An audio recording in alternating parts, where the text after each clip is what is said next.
में जब आपकी फिल्म ब्लैक फ्राइडे आई, उसके पहले आपका लाइफ का काफ़ी लंबा स्ट्रगल का दौर चला। अनुराग कश्यप के साथ आपने काम किया, आपने पीपली लाइव में आमिर खान के साथ काम किया, आपने सलमान खान के साथ किक में काम किया, फिर उसके बाद बजरंगी और अब फ्रीकी अली। हर इंटेंसली क्रिएटिव इंसान आपके साथ एक बार काम कर ले तो फिर आपके साथ काम करना चाहता है। इस पर आपकी राय?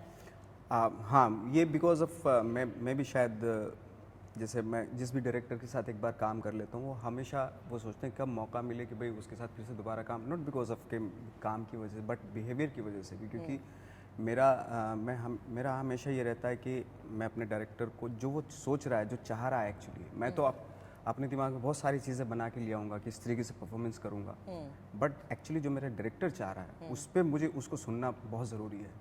और मैं बहुत ही लाइक एक ओबीडिएंट स्टूडेंट की तरह वो सारी बातें अपने डायरेक्टर की सुनता हूँ, क्योंकि उसका वो पूरी फिल्म को देख रहा है, मैं सिर्फ अपने कैरेक्टर को देख रहा हूँ। तो उसका वो जो सोच रहा है, वो जो चाह रहा है, वो जानना बहुत ज़रूरी होता है। मे भी शायद इसलिए। बिल्कुल। आपने मेरे इंटरव्यू में एक बात बोली थी कि आपकी मदर ने एक बहुत अच्छी बात कही थी जब आप मुजफ्फरनगर से यहाँ आ रहे थे। वो यही था, जब मैं 6-7 साल हो गए थे मुझे बॉम्बे में, तो मैं कुछ ज़्यादा कुछ ख़ास हो नहीं रहा था, तो तब मोबाइल वोबाइल तो थे नहीं, पेजर था या खत आते थे, तो वो हमेशा थोड़ा सा मुझे वो करने के लिए कि डिप्रेशन में ना जाए, फ्रस्ट्रेटेड ना हो, तो एक लाइन लिख देती थी कि 12 साल में तो कचरे के दिन भी बदल जाते हैं, फिर तो इंसान है। तो मेरे तो अभी 6-7 साल ही हुए थे, तो मैं 12 साल का वेट करता था, अभी 12 साल तो होने दे, अगर नहीं मिला तब सोचना कि कुछ नहीं मिल रहा। तो ये इस तरह की एक वन लाइनर वो भेज देती थी, जिससे मुझे थोड़ा सा फिर से रिफ्रेशमेंट से आ जाती थी, फिर से एनर्जी के साथ स्ट्रगल करता था। हमने सुना है कि जब आप मुंबई में रहते थे तो आप अपने एनएसटी के एक सीनियर के साथ रहते थे और उनकी शर्त ये थी कि आप खाना बनाएंगे। हाँ, चूँकि जब मैं किराया नहीं दे पा रहा था जहाँ पे रह रहा था, तो उन्होंने मुझे बोलते कि यार अभी आप रहने दो, क्योंकि आप तो किराया नहीं दे रहे, तो दूसरा आ जाएगा कोई बंदा, उसको रख लेते जो देगा। तो मैंने सोचा कहाँ जाऊँ मैं, तो मेरा एक सीनियर था, मैंने उससे बोला कि यार मैं तुम्हारे साथ रह सकता हूँ क्या, लेकिन किराया नहीं दे पाऊँगा अभी, जब पैसा आएगा तो मैं दे दूँगा। तो उसने बोला ठीक है रह ले, बट एक शर्त है। मैंने क्या? एटलीस्ट खाना तो बना सकता है ना तुमने? हाँ खाना बना लूँगा। तो मैं खाना बनाने लगा, उसने बोला था दोपहर का, लेकिन मैं ब्रेकफास्ट भी बनाने लगा कुछ दिनों के अंदर, लंच भी बनाने लगा उसके लिए और डिनर भी। मुझे 6-7 महीने के बाद रियलाइज़ हुआ मैं तो खाना बनाने आया हूँ यहाँ पे, ऐसा होने लगा। तो फिर मुझे आगे गुस्सा, मैंने यार मैं तो स्ट्रगल करने के लिए आया था, आप मेरे से खाना बनवा लो और बर्तन भी धुलवा रहे हो। तो बोले ये रहा तेरा बैग, ये बिस्तर है, लपेट इसको निकल ले।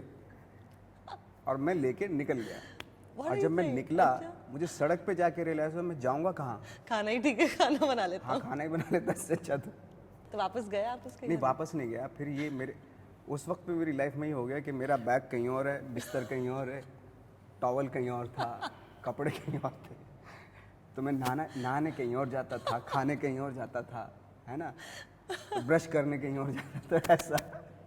और वो आई थिंक 1-1.5 साल तक रहा वो, क्योंकि मैं ज़्यादा जोर किसी पे एक पे डालना नहीं चाहता था। कोई ये कहे कि यार तू खाना भी यहीं खाता है, सोता भी यहीं, नहाता भी यहीं है, तो मैं ऐसा नहीं चाहता था किसी एक पे पूरा प्रेशर डाल दूँ। ये तो स्ट्रगल की अल्टीमेट स्टोरी सुनी आज मैंने। जैसा हमने आपको 6-7 साल पहले देखा था, जब आपसे मिलो आप वैसे ही दिखते हैं।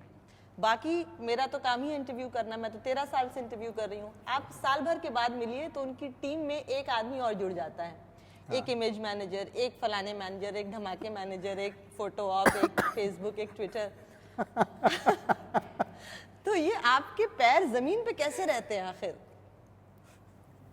देखिए मैं लाइक जैसे आपने कहा, मैं अपने इन लोगों को भी बताते रहता हूँ यार मेरी नेचर के अकॉर्डिंग चलो।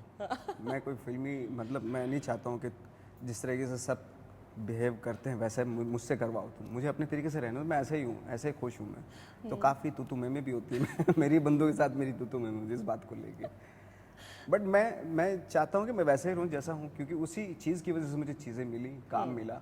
अब मैं वही इंस्टिंक्ट ख़त्म कर दूँ तो मैं खुद ही नहीं मतलब उसको ज़्यादा दिन तक ओढ़ सकता एक्चुअली, क्योंकि वो एक्टर्स मीडिया मेड स्टार्स होते हैं। हाँ। जिनकी शेल्फ लाइफ ज़्यादा दिन नहीं रहती है। बिल्कुल बिल्कुल, ये मैं आपको एज ए जर्नलिस्ट बता रही हूँ। तो आप मतलब खास तौर से आप अपने दिमाग में रखते हैं कि नहीं, मुझे let me be an actor, I don't want to be a star because that's what I see in you, ऐसा एक कोशिश रहती है? एब्सोल्युटली, क्योंकि मैं अगर कर भी लूँ, बना भी लूँ वो इमेज अपने आप, मैं ज़्यादा दिन तक कैरी नहीं कर पाऊंगा। बिल्कुल। क्योंकि कहते हैं ना कि गीदड़ अगर शेर की खाल ओढ़ ले आप दिन फिर चुके हैं मियाँ। ऐसा नहीं है, डोंट वो वाली मत दीजिए, लेकिन हाँ ये बात सही है कि वो बहुत दिनों तक लास्ट नहीं करती है हाँ, वो image। ज़्यादा दिन तक मैं कैरी नहीं कर पाऊंगा। इस वक्त आपके करियर में सब कुछ बहुत अच्छा चल रहा है, कुछ फैमिली के बारे में बताएं। फैमिली बस वही अभी है। ऑस्ट्रेलिया में आप छुट्टियां मना रहे थे।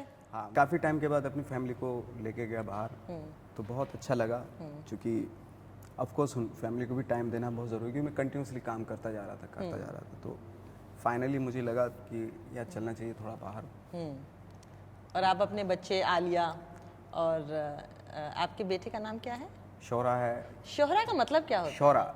शौरा। शौरा, हाँ, जो बड़े बड़े शौरा आए हुए हैं ओह, जिनकी सुनते हैं सब लोग बैठ के। हाँ, सुनते हैं। तो उनको आर्टिस्टिक लाइन में कुछ लाने का सोचा है आपने? हालांकि उनका तो खैर मन नहीं है उनका, मैं कोई ऐसा कोई प्रेशर वेशर डालना नहीं चाहता हूँ, जो उनको लगेगा वो खुद कर लेंगे। और आपकी वाइफ भी पहले एक टेलीविजन एक्ट्रेस थी, जी तो इस वक्त कुछ नहीं, अभी वो चूंकि बच्चा बहुत छोटा है तो इसलिए। उन्हीं की उन्हीं की परवरिश में वो ज़्यादा खुश परवरिश है। में लगे। आपके आने वाले प्रोजेक्ट्स? प्रोजेक्ट हैं मेरे, अभी मैं एक साबिर के साथ एक फिल्म कर रहा हूँ, मुन्ना माइकल, जिसमें टाइगर श्रॉफ हैं, और उसके बाद नंदिता की फिल्म करूँगा मंटो, मंटो, बिल्कुल। और उसके बाद रितेश बत्रा की फिल्म है। बहुत बहुत शुक्रिया। Thank you.